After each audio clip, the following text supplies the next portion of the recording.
Welcome to Natural Habitat Adventures Daily Dose of Nature. Today's topic, capturing nature and culture, Nepal and Bhutan photo expedition, presented by NatHab expedition leader Conan Dumenil. I'm your host, Rob Bess. Thank you for being here with us today. Take it away, Conan. Hey, Rob, thank you very much for that lovely introduction. And just want to start off by saying hello to all our audience that's logged in today. What a wonderful start to the year it's been. And here's wishing you a very, very happy new year from the subcontinent. All right. So, yeah, I'm Conan Dumenil, and I have been an expedition leader with NatHab since 2015. I've been guiding for much longer than that. And we were, in fact, reminiscing of, the year that has just gone by and some of the trips that we have done. And I'm here today to talk to you about one of my favorite trips.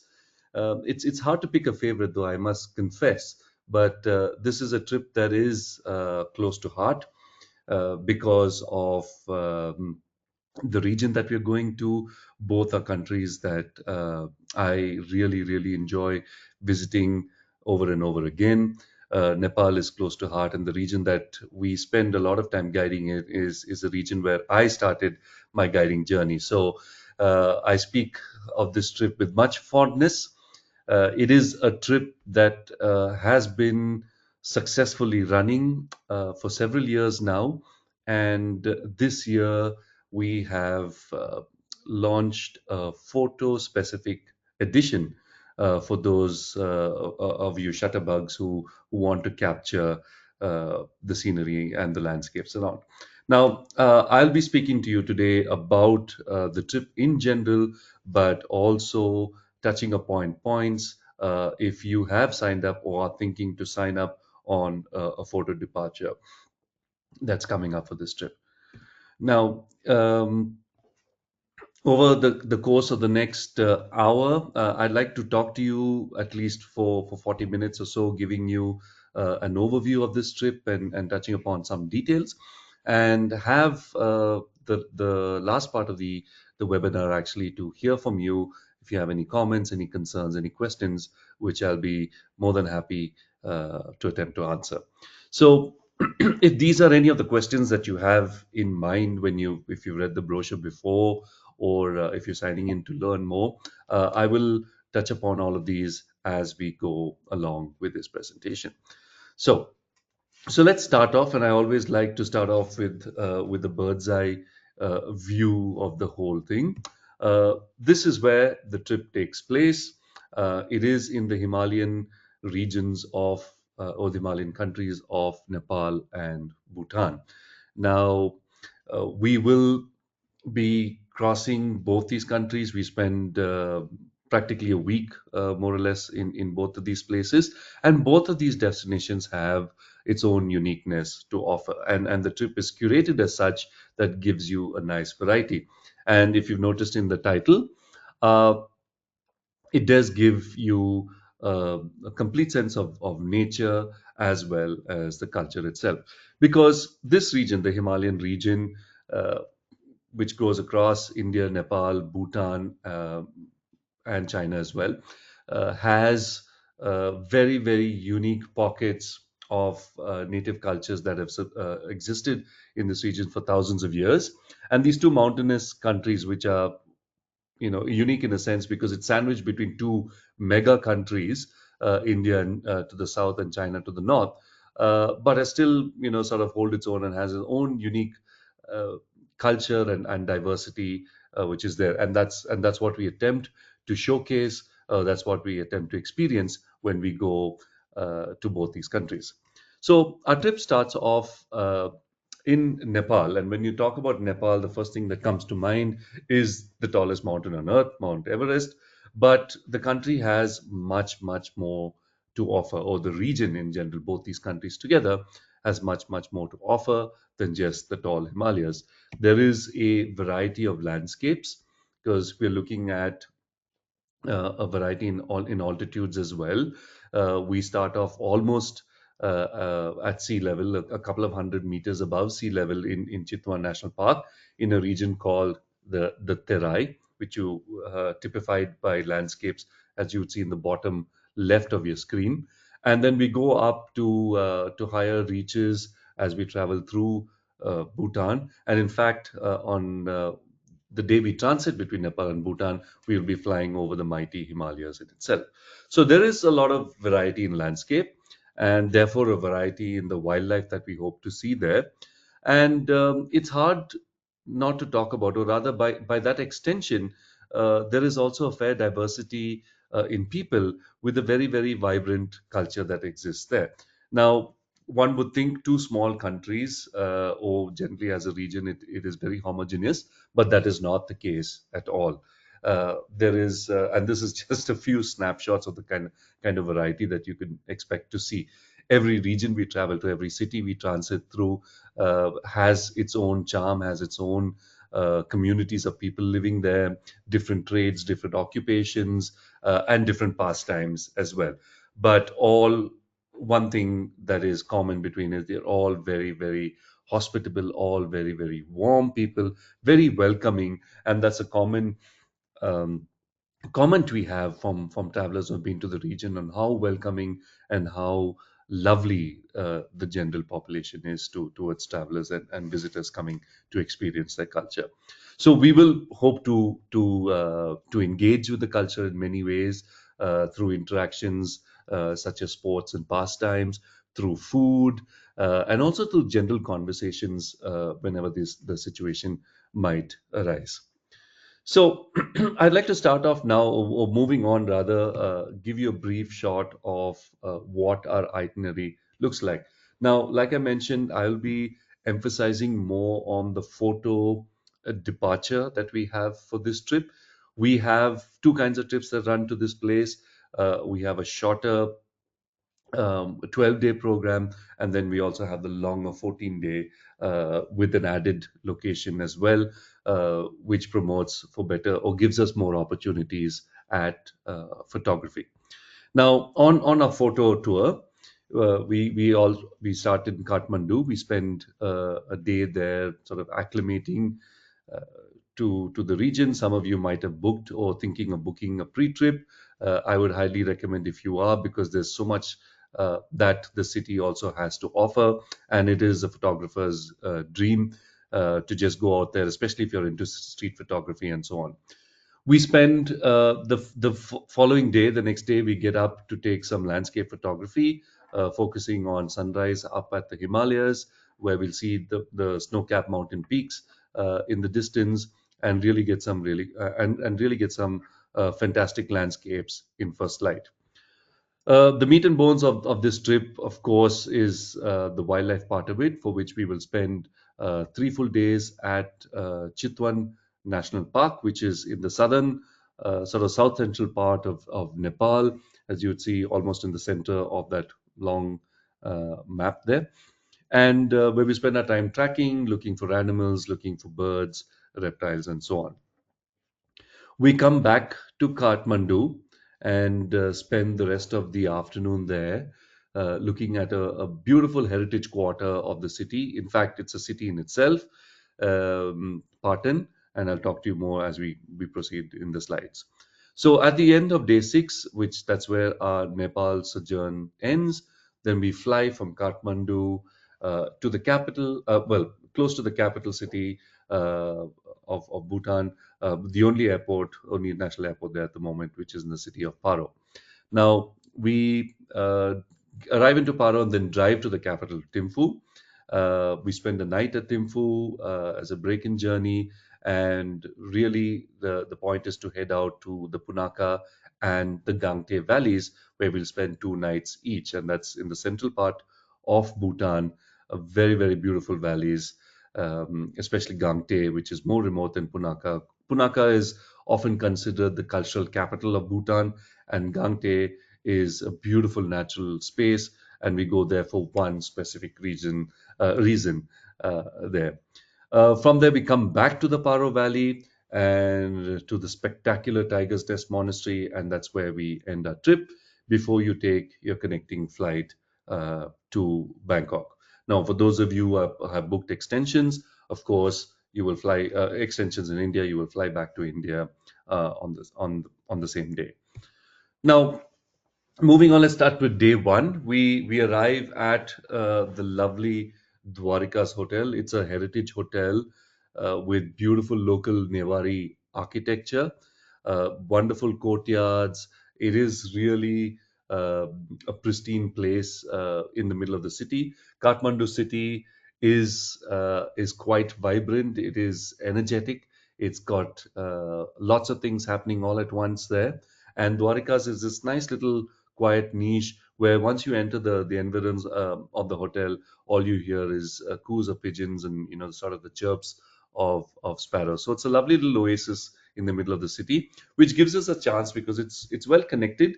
So it gives us a chance to explore the city either on your own or with the group while we are there, and but also a lovely, comfortable place to relax. Of course, the food is amazing, top-notch service, very warm, very hospitable people, and very, very smart, luxurious rooms. The hotel is a museum in itself, and if you get the chance, we highly recommend you walk around, look around the place. There's artifacts from the eras gone by. People are very, very happy to talk to you about its rich history as well. So, perfect place to unwind. And while we are there, the following day we will go up to see vistas such as this. Now, this is at a place called Dhulikhel. It is about an hour and a half's journey from Kathmandu, and we will be doing this before sunrise. So we'll have you up early. We get on a bus and we drive up to Dhulikhel, where scenery such as this awaits us, and for us to get our first bits of photography in. On clear days or once the sun is up, which we should expect in our spring departures for sure. We will see the ranges of the Himalayas, the snow-capped peaks in the background, everything from Annapurna to Gauri Shankar uh, to the Dhaulagiris and Mount Everest itself. So we hope, we pray for clear days where we're able to see all the way through. But nonetheless, it's a beautiful view of the foothills. We are at an elevation which we climb up to, and magnificent views of the valley and the sun as it comes up over it. Now, once we finish that morning session, we will head down to another old city, Bhaktapur, which is in the suburbs of Kathmandu. But and there are many cities. Just to give you an overview, there are many cities, smaller cities that I mean, through medieval times have been capitals for certain smaller dynasties that ruled the valley, and Bhaktapur was one of such there. It is wonderfully preserved, most of the buildings there. And so consider the whole city as an open air museum where we'll be walking through with our guide there, interpreting what's around us, giving us an understanding of the rich history, and also plenty of photo ops, not just of buildings and monuments, but also people that walk by. So Bhaktapur is a buzzing place. It is visited also by a lot of tourists, in fact, sorry, by a lot of locals as well, and it is still a living city. So many of the small alleyways have houses. People are very welcoming. There are shops that line the streets, and all of this is good material, good subject matter for you to take photographs in. Um, just at this point, usually when we're walking through cities, it's polite to ask someone if you can take a picture, and in many cases people are in fact overly obliging and sometimes more want to take pictures with you as well, and it's often good to reciprocate the favor. So it's very nice. You will have a fun day out while you're out there, taking pictures and experiencing this wonderful heritage quarter of Nepal. Now we come back to the Dwarikas Hotel in Kathmandu that night, and we will prepare ourselves for our 3 day sojourn in Chitwan National Park the following day. So Chitwan we access by a short flight, and it's a small plane. We fly out from Kathmandu to a smaller, sort of a commercial city, really, but more like a business center or a thriving business city for Nepal, called Bharatpur. Now, these are small planes. These are 50-seater, 50, 55-seater planes. So which we have tickets on. It'll Everything will be booked. We'll give you further information about logistics once we are there or once you're on the trip. And it's about a 20 or 30 minute flight from Kathmandu once we take off. Or in air time is very short, but that saves us a long journey on the road and gives us enough time so we can hit the ground running and do our very first safari that afternoon itself. Now, like I said, this is probably the heart of the trip, going to Chitwan to see its magnificent wildlife. The most iconic, of course, is the one-horned rhino or the Indian one-horned rhino that has there. It's been a conservation story, success story, and we'll tell you more about that. Or you probably have already read up about it if you're planning on coming on this trip. So our safaris are in open jeeps, and we do this so it gives you a good 360 view. So you can be out there with your cameras and binoculars, taking pictures. We will um, take it we take these safaris easy, giving plenty of opportunity to stay, compose your images, also with a primary focus of looking for specific wildlife, be it birds, mammals, reptiles, or so on. Give you plenty of opportunities so you come back with a variety of pictures and in a variety of settings. So that will be the main focus. uh, we have these large jeeps that are 4x4 jeeps. They take 9 people. Depending on a number in the group, we may take one or two jeeps. And along with leaders such as myself, we'll also have two local guides, lodge naturalists, who will come with us, and drivers as well. So we have a good team that will go out, and all amazing spotters, fantastic eyes on the ground, to keep a lookout for all those animals that you might want to take um, pictures of. It's not just jeeps. We will do three drives in the jeep, but we will also do a boat ride, which is quite wonderful. And we'll depending on the weather, I usually like to take this in the afternoon, because we'll actually just drift downstream in the boats. They're not mechanized boats, they're punted. And so it gives us a nice, easy way, no bumps. So, we can take pictures on the go. And in the afternoon, especially in the spring months, you have a lot of animals coming down to the water, be it rhinos or crocodiles or gharials, and of course, lots of migratory waterfowl as well. So the boat safari or the boat ride is an opportunity to get more pictures as well, especially with the golden light of the sun as it goes down. Now, apart from this, we will also do a walk into the buffer zone of the national park. Buffer zones are open for people to walk in. Animals, of course, visit these buffer zones because there are no physical boundaries between them. And in the past, it's been very, very rewarding to get pictures, especially of birds and sometimes animals that come down to water holes and so on, like that. It's also just a different perspective of seeing the forest, and in a more intense way, because we can stop for smaller things and kind of really understand the dynamics of the ecosystem that we are in by looking at various interactions between the bugs and the plants and the birds and the trees and so on. So it'll be a more stop, talk, take pictures, and go kind of a deal while we're out on those walks. We'll have time, also chances on a walk like this to explore the local villages, get an insight into this community that lives there and their culture as well. So going back to the wildlife, this of course is the main man, the main target of the trip, and we have been blessed in the past to see several of them, and get very good pictures of them as well. So look out for large males. We will look out for mothers with calves, interactions between rhinos, as they come out of the water in the grassland. So various settings, and it's really one of the best places to see rhinos in the wild. There are very few national parks that have them.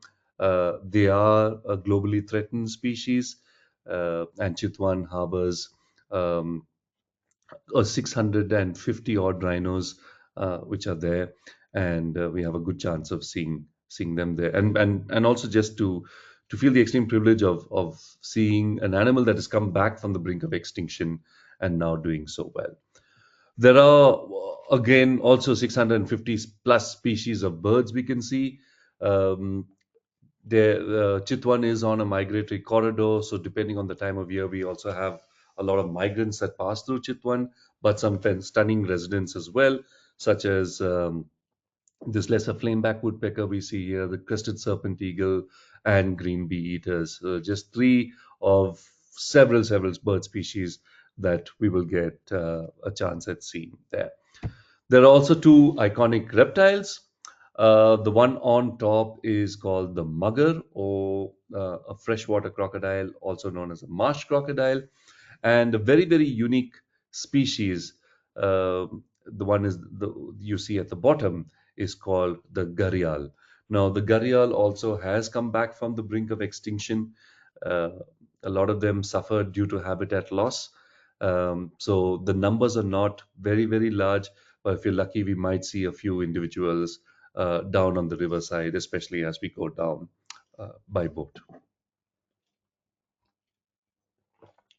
Now, moving on from Chitwan, like I said, we fly back in the morning, arriving into Kathmandu by the afternoon, from where we will go for an excursion of another heritage quarter of the city called Patan. And as you see, there is much to be photographed here. Beautiful buildings, vibrant population that lives there, and also very interesting to get close-ups of some of the sculptures and monuments and artifacts that adorn these walls. It's a small, compact little place that will be visited, just the town square, but there's plenty of subject matter to photograph in that area. So visit to Patan uh, complete. We will then head back to our hotel, the Dwarikas, again, where we'll have dinner that night and prepare ourselves for the trip to Bhutan. All of these monuments that you're seeing here date back to well, anywhere between the 11th to 15th century. There are many such pockets, like I said, across Kathmandu. There were four sort of political centers, each of them with their own unique architecture and charm. The next day, we travel early to Bhutan. We get the flight first thing in the morning. I believe I must check the flight times again. Sorry, I should have checked this before the webinar. But it's around an 8 o'clock or 7:30 or 8 o'clock in the morning flight, which will arrive us into Bhutan by the afternoon. So we will get to Kathmandu airport, fly out to Bhutan that morning, and if the weather is clear, if the skies are clear, we will get some really good close-up views of the Himalayan range just outside our window. Now, on the right side, on the left side of the plane, as we fly to Bhutan, we will see some of the highest peaks in the world. If the sky is clear, on most occasions it is, but you'll still see them even in spite of some haze. So keep your cameras handy, keep your phones handy. It's very interesting to take pictures outside the window. Uh, Once we descend into Bhutan as well, we will have wonderful views of the foothills up close as we taxi, and the lush green, sort of the leeward side of the Himalayas as we enter. Now, when we reach Bhutan, we have this is the more cultural side of the trip where well, with such a unique culture such as theirs, it's hard not to spend some time intensively exploring and experiencing that culture for ourselves. Now, it is a combination of monuments, of Buddhist monuments, the mountains, and pristine wilderness areas that we will explore there in a combination together. All of these things, as you see, and as we go along the trip, you see all of these things kind of interweave with each other quite well, and it's hard not to talk about one without referring to the other. And that's what makes this place so unique. It is also the slightly more active part of the trip. We have several opportunities to get out, stretch our legs on hikes, short hikes. There are additional hikes that if you're someone who is very, very active, that we can do outside of the general plan. And most of our activities there come with many options, as is true for most of the trip. And that's something your expedition leader will discuss with you on a daily basis on what options you would like to choose. Now, whilst we have a general itinerary as such, there will be occasions to make spontaneous decisions if something interesting is happening, or if some of you would prefer one thing or the other, and we can incorporate all of that in.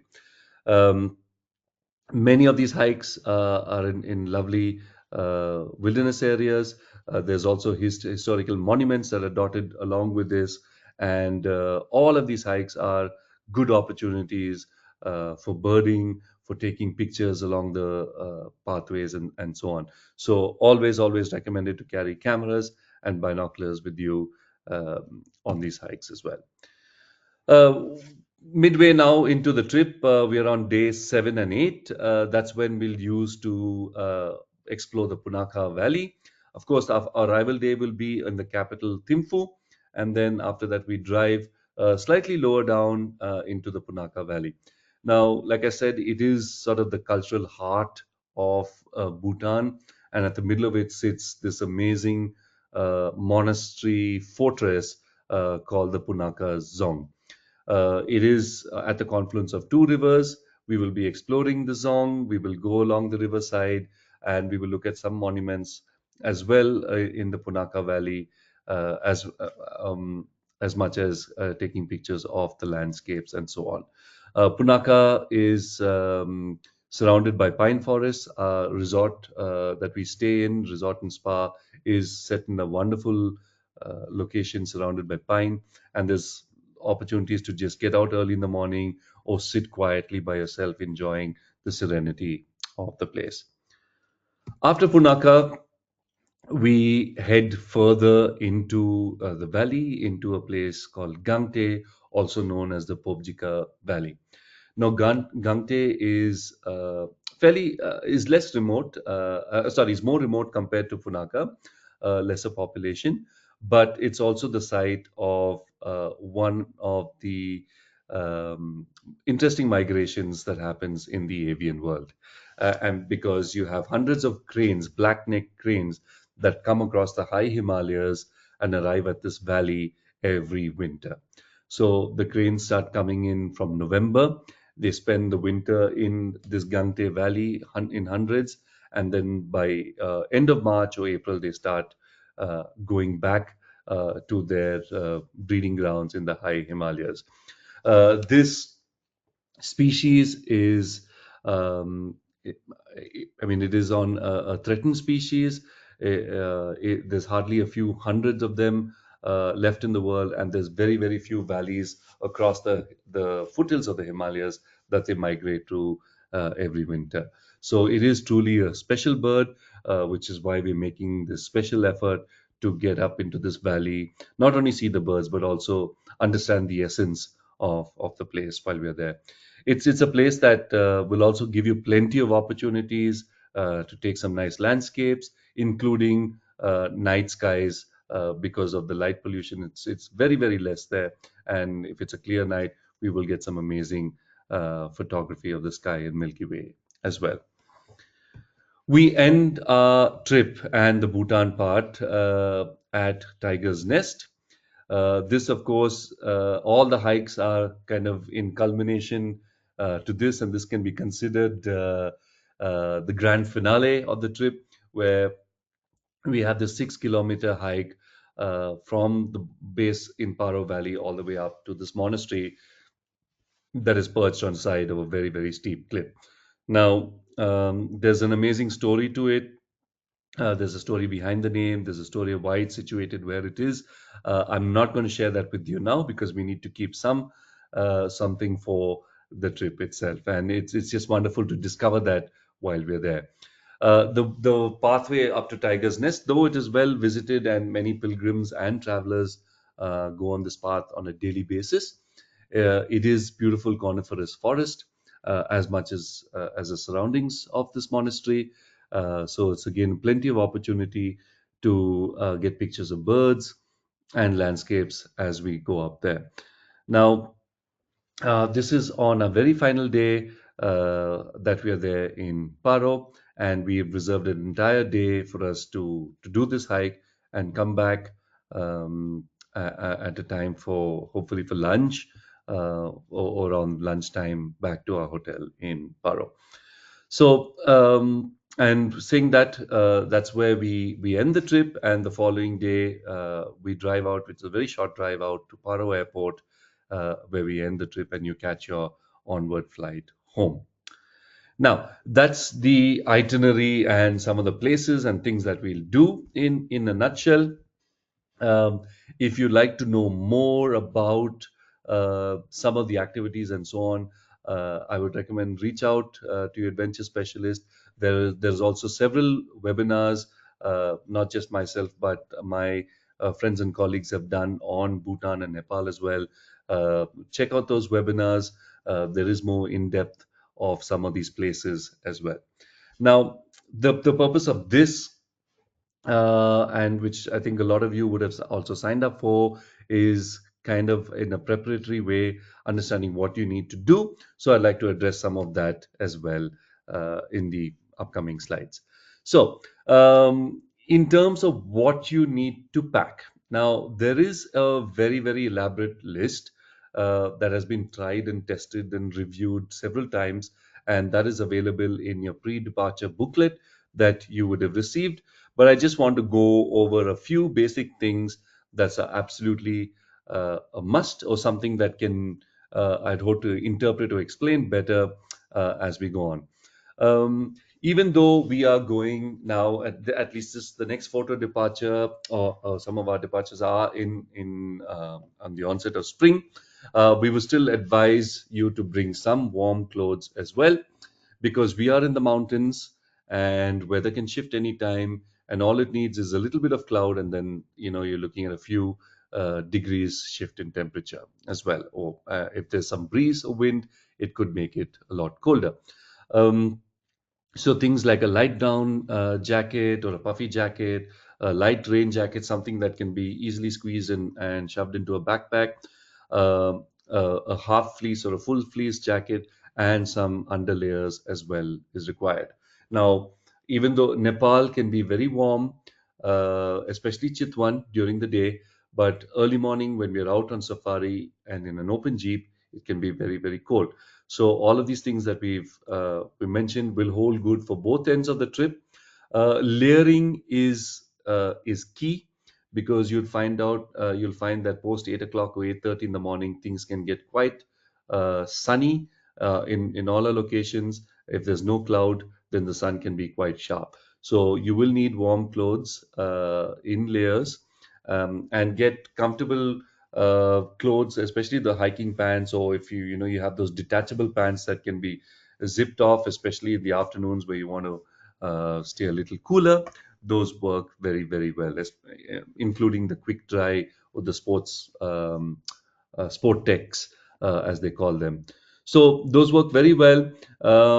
You will need caps or hats, if better still, so it can cover your ears and the back of the neck, and beanies for the morning if you have, but caps or hats will work against the sun. Um, Hiking shoes is something that, and this really depends on your comfort level. We will not need hardcore trekking shoes, and I mentioned hiking shoes here specifically because I know a lot of people are very comfortable wearing trail running shoes, because they're light, they pack easy, and it's also something you can wear for the entire uh, day. For those of you who like ankle support, then I'd recommend them. But but also bring things like sports sandals, which are very very comfortable and can be worn especially on travel days and on jeeps and safaris. While we're on safari, we won't be doing walking at all, so a light pair of shoes or sports sandals will work very very well. We will need sunscreen, we will need moisturizer as well. It can get very dry up in the mountains, and very, very sunny. So make sure you have a high protection factor. And of course, the last thing is patience and a good sense of humor. There'll be times where we are probably staking out for a tiger or waiting for animals to come to a watering hole. And on long trips, I always feel a sense of humor is it's good to keep about yourselves, especially for those quieter moments or when things sometimes don't go according to plan. It's just good to have that about you. In Asia, we always say that you can expect everything anytime, because things are constantly in flux. And though our team, right from the back end to our guides, we all work very, very hard to make sure things stay on track. But there are certain things that are outside of our control, flight delays, bad weather, things like that. As much as we tried, we can't seem to control that. So it's in moments like these that having a sense of adventure, a sense of humor is really really helpful. Now, moving on to some more photography specific things. Now, what should one pack is probably the first question that a lot of you have. Um, I can't emphasize how important binoculars can be for this trip. In fact, for all wildlife trips, it's just easier carrying a binoculars. It makes the difference between seeing a blurry speck somewhere to something more in detail. Now, moving on to cameras, at the very least, I would say a 400 camera would be good. On safaris, 400 is also pretty decent for birds. If you have a bigger lens, yes, for sure, why not? But if you are someone who's contemplating what could be a go-to lens or what could be a bare minimum for wildlife, I would say a 400 almost. If you have a cropped sensor camera that you're using, you will notice that the 400 will get you a bigger reach. Uh, but if a full sensor will get you quite as good, and you can crop the images there as well. I would recommend a 50 to 100 if you're someone who is into street photography, because there are some instances where people can be shy, especially in villages or some streets. So having a 100 or slight sort of a telephoto is helpful to get candid pictures while you're out there without the person knowing. I personally, as a personal choice, right now I carry 100 to 400 as my go-to lens, and I use my phone. I have an iPhone 14 Pro and the 3x zoom can get me pretty decent portraits as well. So I prefer taking portraits of people with 100 at a distance. I like candid pictures, so I try to get 3/4 of the image of the face there, and in a candid expression. So that works very well for me. Of course, wide angle lenses will never go amiss. There's fantastic options at landscapes as well. So you can, and there'll be opportunities to switch your lens. I don't recommend switching lenses while you're on safari. If you have two bodies, great. But otherwise, you'll know that phones these days take some amazing landscape images as well, and there'll be opportunities to get some video as well from phones, which I will remind you from time to time. If you have an extender, good, bring it on. There could be opportunities that we would use an extender, and most of our trips now, especially the time of the year we're going, we will have good light during a large part of the day, so an extender will work very well as well. It's not something that you would have to put on your camera, especially if you have a 400 minimum. You won't need to use it all the time, but it could be handy to keep it in your pack and then switch it when you actually need it. Now, moving on to our photo ops. Again, the debate of when you're packing, should I carry a wide angle? Should I carry a telephoto? Um, you know, honestly speaking, there's been trips that I've done just only with a telephoto, and that's where you kind of also have to use your creativity in there. If space is a big problem for you, or weight is a big problem, and you'll be amazed as what results you could get as well. And I always say the best camera or the best kit to carry is the one you already have. You're familiar with it, you know how it works, and you know how to get the best of it. Wide angles, like I said, we all carry phones nowadays, and most of them take brilliant pictures. All our expedition leaders are very, very happy to tell you how to get the best results out of your phone as well, what settings work well, how to get the best resolution, or you bump up your resolution to get some amazing results too. And if you're someone who does not have the big camera gear and just has an iPhone, don't worry, this trip is still for you. There are plenty of opportunities you could get, and plenty of good results you'll get with just a phone as well, such as this. So, walking along the streets, it's amazing what phones can do nowadays. These are all phone pictures I'm going to show you, I think, in the next maybe 4 or 5 slides. You'll be surprised at the results. So, this is from Bhaktapur in Nepal. Of course, it's nice to get monuments, artifacts, some bit of the heritage, but it's also good to kind of juxtapose that with the contemporary culture that's there, and you can turn uh, a photo bomb into a work of art.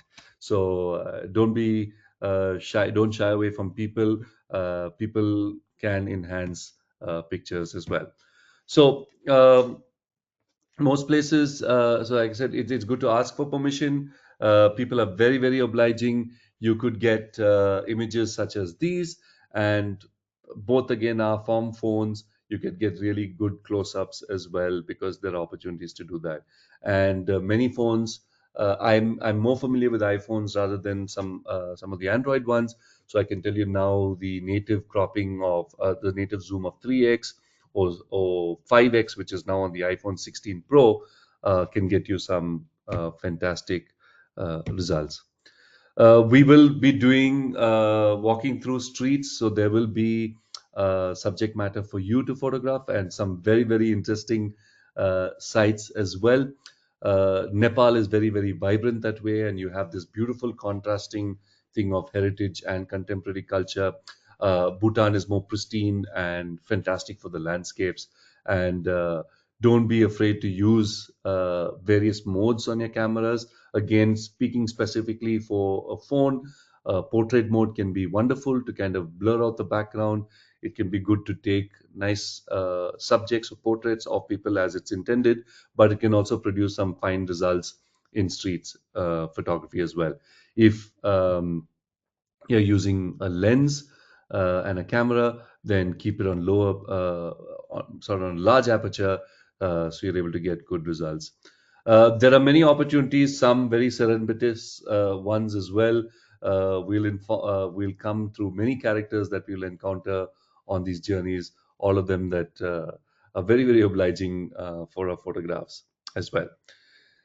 The other thing to also do is, and I would recommend folks before coming, especially if you've bought a new camera, is to kind of check out various combinations, various settings on your cameras, especially the dials. If you're a pro and you've used that body for a long time, perfect. But we've noticed many travelers coming, and in the excitement of signing up for a trip, you'll also buy new equipment. And I would say spend some time trying to understand the equipment. We are very, very happy to talk to you and help you around with new equipment that you bought, but understand modes, white balances, hotkeys, focuses. All of these things can be very, very handy, and if you can keep it at a quick access, then it makes the difference. Because out in the field, especially with wildlife and with changing landscapes or changing light in landscapes, things can change very fast, and you'll notice the difference between selecting a few modes. Yes, I agree, all of this can be done in post processing as well.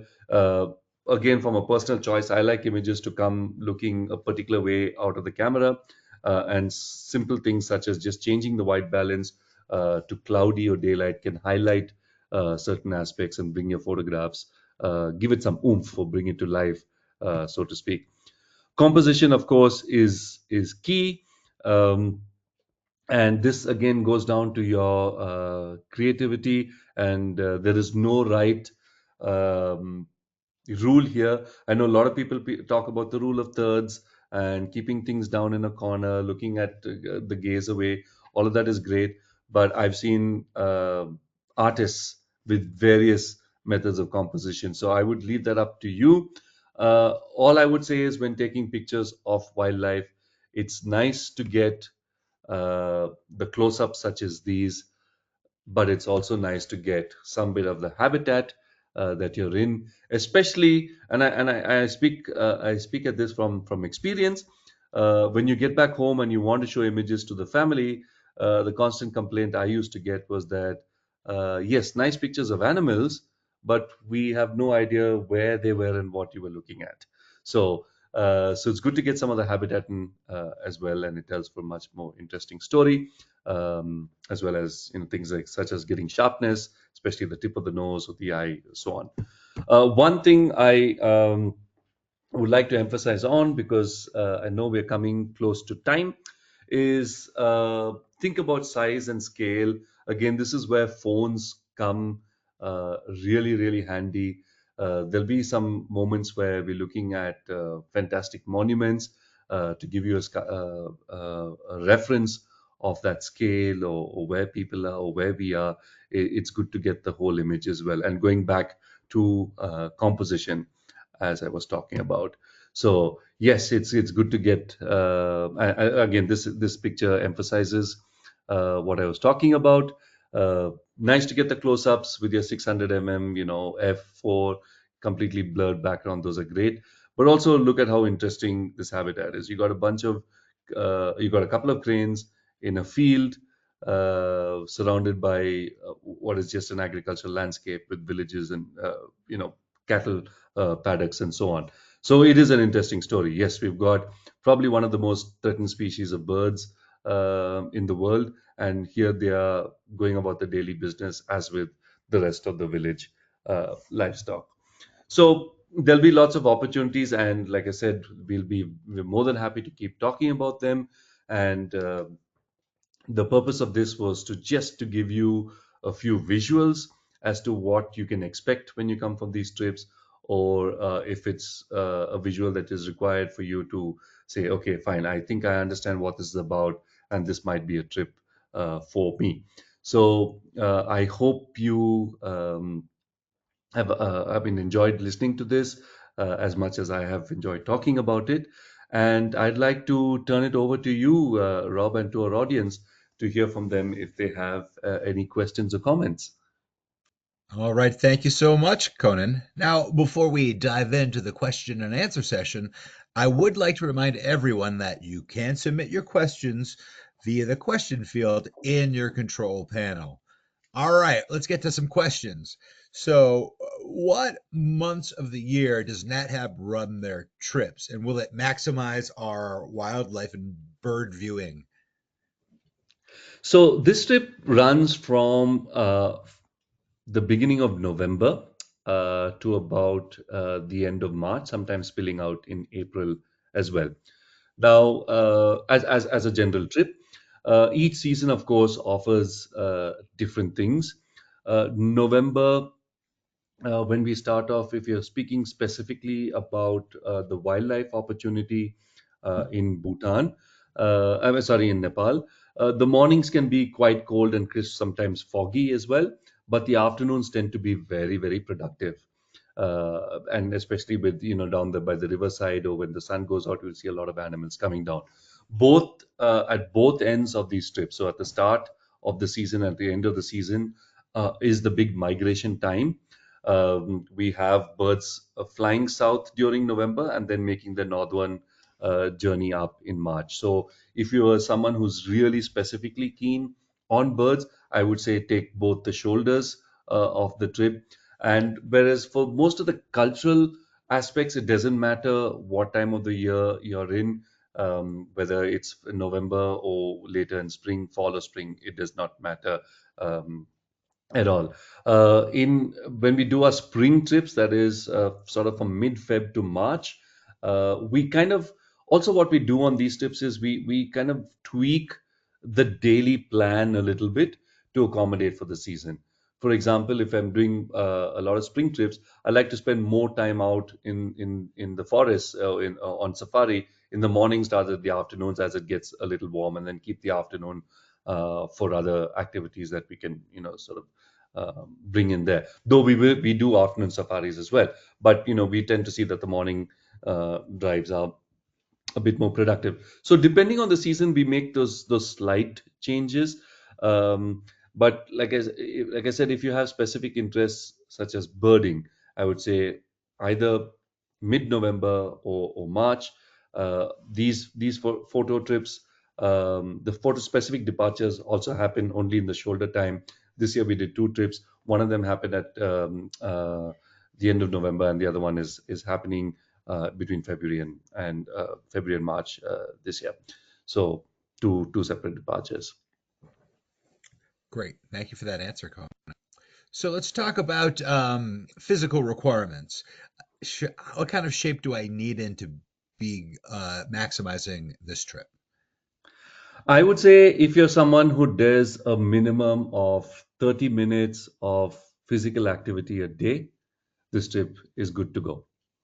uh, where it could be 30 minutes on a treadmill, it could be 30 minutes walking the dog, it could be 30 minutes on a what are those things called, peloton. It doesn't matter. If you're someone who's active for a minimum of 30 minutes a day, I would say you could do this trip.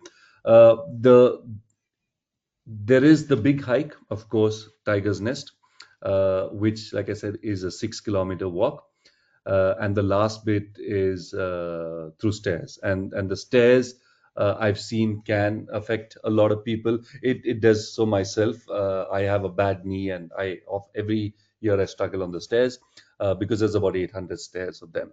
But again, and like I advise to all of my travelers, there are various points on that trail where if you feel that it's not worth the risk of me injuring myself further, there are lovely points where you can sit and have a fantastic view of Tiger's Nest. There are ways to do about it. And on that same note, it's also very, very easy to prepare for this trip. If you have a few months of lead time, I would say get into some activity, train yourself a little, a bit where you're able to do this, and it's easily done. Um, I can count on all the trips that I lived. I can count on one hand the number of people because of risk of injury or a history of a prior injury that actually could not do some parts of it. And when I say some parts, I mean the Tiger's Nest. All the other hikes are very, very doable. Even if it takes you that extra bit of time, it's fine. It's quite doable. But like I said, I can count on one hand the number of people who couldn't do it because of a health uh, reason. So it is very doable, and with some training or some conditioning pre-trip, I think this can easily be done. Do we provide walking sticks for everyone, or are they something I should bring with me? We do. We have a stash of walking sticks that's available. However, on that note, we have also noticed that many people prefer to bring their own because a lot of it is also just muscle memory. If you're used to a particular kind of stick and you want to bring it. However, if you say, no, there's not enough place in my bag, I'd rather carry something more important, we have walking sticks. I mean, the hiking, trekking sticks that are collapsible ones that are available with us at all times in Bhutan. Great, thank you. So, are there weight restrictions for the flights? I know I've got clothes and camera bag. Do I need to be worried about that? So there are weight restrictions, and in fact, this is also mentioned in the pre-departure booklet as well. Now, on most domestic flights, we are restricted to about 15 kilos and in check bag, and on carry-on, we are restricted to about 7 kilos. Now I know at this point in time, most of our camera gear, especially we are carrying, is way over 7 kilos. Um, they don't particularly weigh your carry-on bag as long as it's in a backpack and it's around, and if it looks within the size limit, they are okay with it. They don't weigh it, so you're okay to go by packing your camera gear there. We wouldn't advise checking it in, but in my experience on a lot of these flights, it is easy to talk to the staff. We can make some concessions here or there, but what we'd also ask you to do, if you feel you've got a particular amount of gear, do write to us at the office and let us know anything specific, and we'll see what we can or how best we can arrange it. But that's the overall limit as such. There are also opportunities. For example, when we go to Chitwan, just for the wildlife bit, you can leave some things back in Kathmandu and not carry a whole bag with you. Just carry a smaller bag just for the safari part and come back in 3 days' time. So that's a possibility there. And of course, the flight between Kathmandu and Bhutan, it's an international flight, so international allowances apply there. Thank you. So, what is the air quality like? Are we concerned about pollution or even altitude? So air quality in Kathmandu is not the best. So if you're someone who prefers masking up at cities, I would recommend that. I'd say go for it. February, March can be a bit, actually from January onwards, it can get a little dusty there. Especially in the late spring departures, you will find a lot of dust. So Kathmandu is somewhere where you really have to be. I mean, if you're concerned about it, Kathmandu will be the only place. Of course, in the park, and while we are out at Chitwan, it's fantastic air. There's no pollution, but on the safari, it can be dusty in the jeep. Especially if there's a wind blowing, or the moment if we need to screech brakes, you'll notice that the dust will fly in because we are in a riverine ecosystem. There's a lot of fine sand. We give you buffs, of course, which will help, and that's something you can keep around your neck and just pull it up when you need and pull it down when you don't. But for the rest of the trip, the air quality is very, very good. Especially in Bhutan, you will see that it's pristine. You'll have no trouble breathing. And at most places, our altitude is going to vary between 200 meters to about 2,300 meters. And that's going to be the average. And the higher parts will be once we go to Paro, once we arrive in Thimphu, and once we're in Punakha, we go lower down. Now, the altitude will be where we're reaching 3,000 meters plus will be at Tiger's Nest, where we start the hike just under 3,000 meters and go up about 500 meters. But it's done with some logic because this hike is on the last day, which means you've had enough time to acclimate and push yourself on shorter hikes previously. So by the time we get to Tiger's Nest, you would have been fully acclimated and will not have any major issue at all.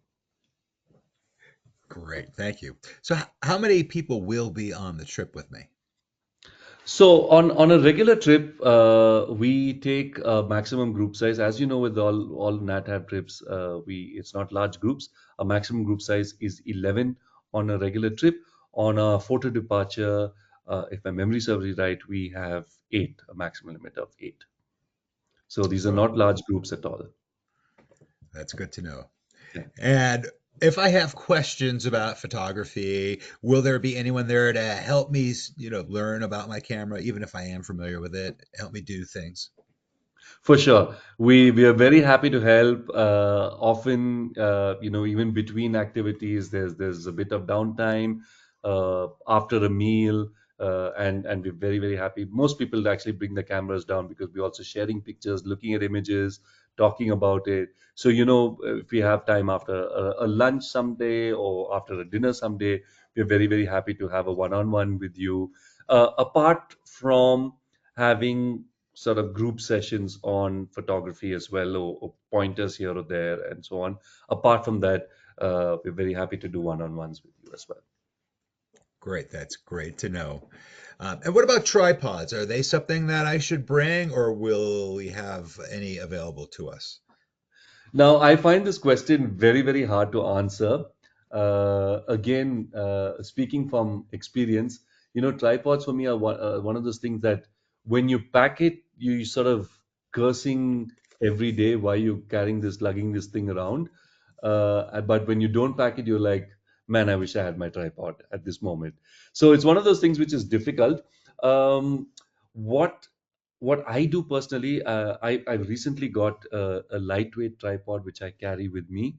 So I'm going to bring this on the trip. And if you have something that is, under say a kilo and a half or 2 kilos at the most, which is not going to take up a lot of space and something that's collapsible, it might be useful, especially. I mean, the moments I can think of is if you are doing night sky photography, or if you want to do low light photography. And that means that something that night sky, it is part of the itinerary. Low light can be something that we can arrange, or you could do it on your own in certain locations. But these are the only times where actually you would need a tripod. For all of our wildlife stuff, we are going to be in the Jeep. There's plenty of support, even if you have a long lens on bars and so on, which you can use. But we don't have tripods that we have available in Nepal and Bhutan that we can lend out to you. So if you would require a tripod, that will have to be something that you would need to bring on your own. Great. Thanks for that, Conan. Well, unfortunately, that's going to be the last question that we do have time for today. So I'd like to turn it over to you for your closing comments. Thank you. I just want to say thank you all. I'm looking forward to seeing some of you on this trip, and yes, it is a very, very varied trip with which caters to interests of both those seeking nature and those seeking a cultural interaction as well. So I look forward to that, and just also want to wish you a very, very happy New Year, and may this year be filled with adventure, with meaning, and with joy. Thank you, everyone, for joining me today, and we'll see you around. Conan, thank you so much for taking the time to present for us today. And I'd also like to thank everyone who tuned in today. If you're interested in information on how you can travel with NatHab, give us a call at the number on your screen, or you could send us an email at info@nathab.com. Our adventure specialists are happy to help you out. If you're part of a photo club and would like NatHab to speak to your members about nature and travel photography, email us at webinars@nathab.com. Join us Monday for our join us Friday for our next daily dose of nature. You can check out this week's lineup, including registration links, on our website at nathab.com/webinars. We did record today's presentation, and we will have the replay available on our website soon. With that, I will conclude the webinar. Goodbye, everybody. We'll see you next time. Goodbye.